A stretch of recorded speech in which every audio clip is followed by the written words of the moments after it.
You must have heard of Novamira. It bridges the gap between WordPress and AI. Basically, it's going to let you use the AI to write codes to fix bugs, maybe do something on your front end or your back end, manage your PHP, your database, your files. You can build things, fix things, refine things, and you're going to do this all from within your WordPress website. This is my first Novamira video. They've not commissioned or sponsored or asked me to do this. I wanted to put it through its paces and try out a few different things because I wanted to show you how you could use it for your WordPress website. Go and click the link in the video description so you can find out a bit more about Novamira. I am going to show you how I installed it really quickly just so you understand that, but I do want to point out that they do have a pro version, so if you want access to lots more features then you definitely may want to consider it. And here's the pricing so everything is transparent. Now I am using the free version and I am going to be using this with Codex, and Codex is part of ChatGPT, and I have a pro account and it costs me about $20 a month. So let me very quickly show you how I connected my WordPress website to Novamira, or connected Novamira to my WordPress website. Now obviously once you've installed and activated the plugin, you have to go through some configuration steps. And don't worry, this is not complicated. First thing you got to do is turn on the AI abilities for the website.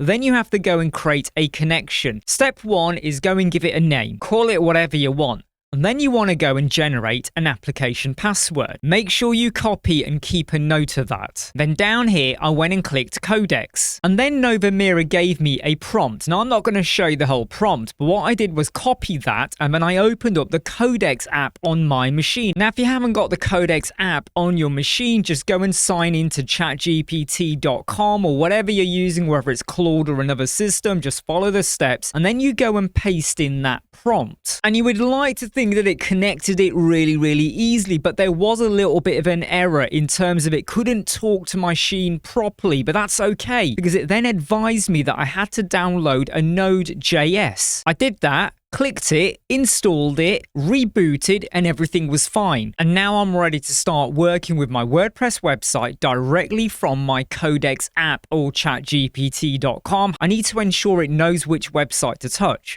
So all you've got to do is ensure that you are referring to Novamira Test Web Squadron. That's the test website I'd put it on. Now, the very first time I used Novamira, I was a little bit cautious. Exactly what is this going to do and how easy is it to use? So I said, use the WordPress MCP server Novamira Test Web Squadron.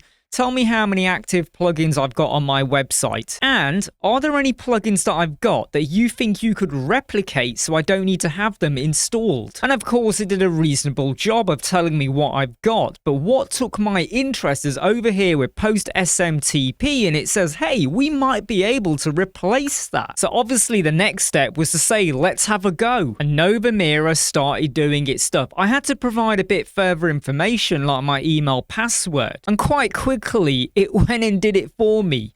I did do some further prompting, like advising on what is the from name and could I ensure that it's really easy for me to modify that within the snippet or the code that it created. And since I created that on this test website without using the Post SMTP plugin, I had a solution inbuilt that now meant emails were going out. Now I know you can already do this with other solutions and bits of code that are floating out there, but if you've never done that and you've been relying on a third-party plugin, you could now use this adapter, this MCP, to talk to your website and ensure that it could create a solution for you. And yes, during my prompting, I did say, let's test it out, and everything worked. The second thing I wanted to test out was how could this handle taking a file from my Mac Mini download folder. Well, it's not my Mac Mini, it's my download folder on my machine for my account. But could it take that font WAF2 file, upload it into WordPress, the media library, wherever, and could it then install it into Elementor's custom font and ensure it's a WAF2 and name it and only do it for certain weightings? So I asked a question about, is this possible? And Novamira was like, yeah, we should be able to do that. So I went and advised it of where to go and get those files from. And as part of my prompt, I also said, set that to the primary, secondary, text and accent font family. You know, the Elementor global fonts? And Novamira went and did it. And I promise you, there was no just font family, especially those weightings inside of my WordPress website. It went and fetched it from my Mac Mini, installed it, and it even did it to the right weightings. And if I show you the site settings for Elementor, it even went and added them there as well. And I know a lot of you are going to say, well, that was pretty simple. Post SMTP solution and you uploaded some fonts and put them in the right place.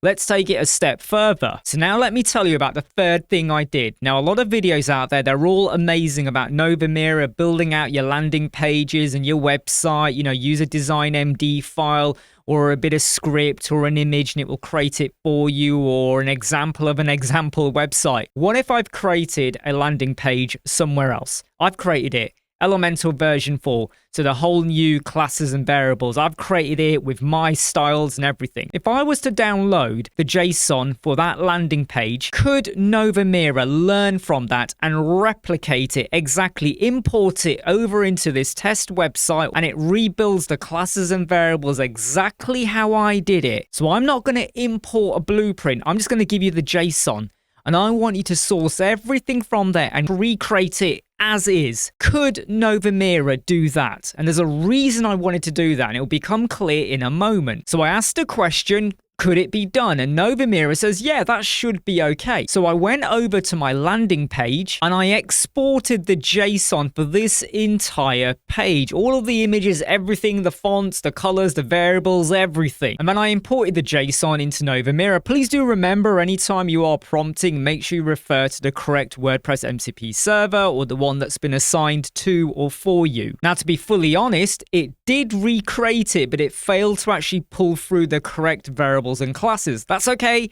I just reminded it to go and do that. And I'm going to show you the results in a moment, but it basically did it. And I did say to it, go and let Giovanni know. So this is the Dynamic OO team who are behind Novamira. I met them at WordCamp Europe.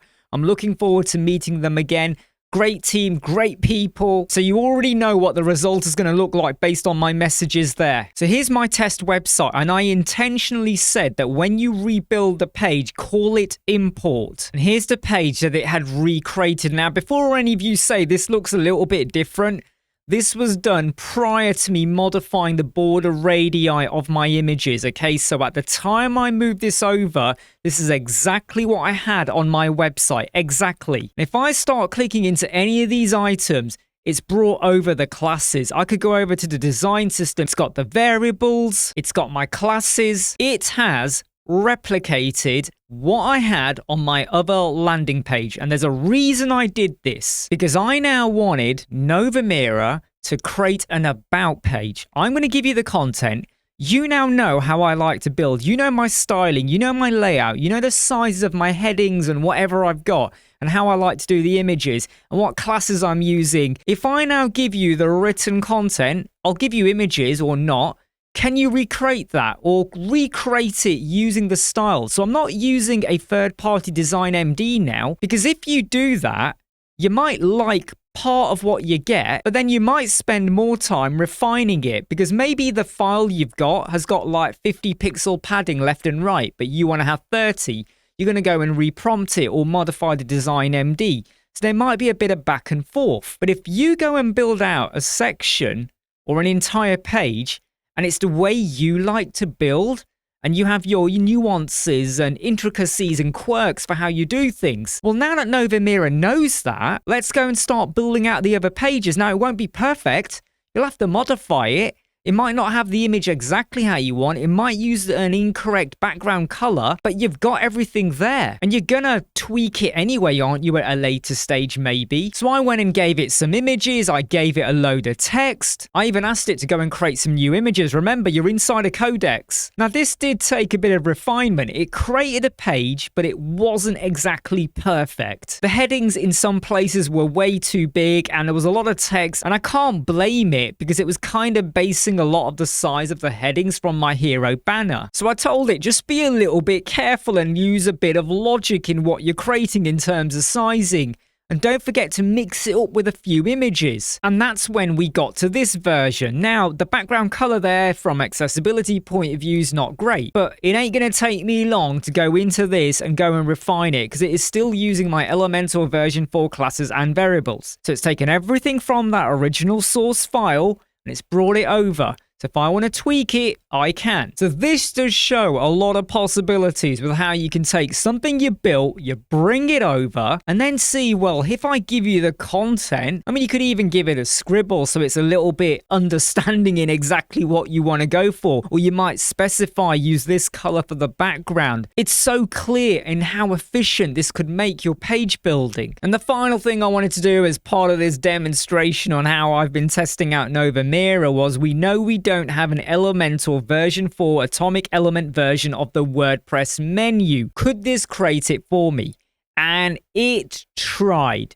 It did create a widget. It did the whole styling so I could add my classes and variables in. But it suddenly became clear to me that eventually this is going to become quite complicated. That is not a fault of Novamira. It's just when you're trying to marry up version 3 and version 4 WordPress menu, it starts to become a little bit convoluted. But that's okay. I went and refined my prompt and said, okay, let's just use the version 3 WordPress menu for Elementor and just add into it the version 4 variables. So we can still use version 3 style settings, but we can also use the version 4. So Novamira went and created a duplicated version of that widget with some extra settings. Now you might say, but why would I want to do that? Why not I just stick to version 3 if we don't have a version 4 ready? The reason is, if you're building out your website using Elementor version 4 and you've gone and assigned a particular color, like an accent color, I could assign it to different parts of that WordPress menu, whether it's the drop down, the hover color, or whatever you're going for. And if I then go and change that color, it will change it across all of the version 4 elements and the WordPress menu. So yes, it's not perfect, but it makes my building process efficient because if I've decided I'm going to use these colors, I can now apply it to one of the most important widgets, the WordPress menu. It's not that difficult to use, and it's actually quite fun. Once you've made your connection, doesn't take long, go and start prompting, go and start investigating, go and start playing out. Now, I will obviously say, be very careful on a live production website. Try it out on a testing or a staging website. Make a backup before you ask Novamira or any AI MCP adapter to work or talk to your website. I know there's loads more I could do with Novamira, and I may do some future videos. Let's see how I get on. I would love to know what you think about this in the comments. I'm Imran from Web Squadron. You gotta like, you gotta subscribe, you gotta share. See you soon. Take care. Bye.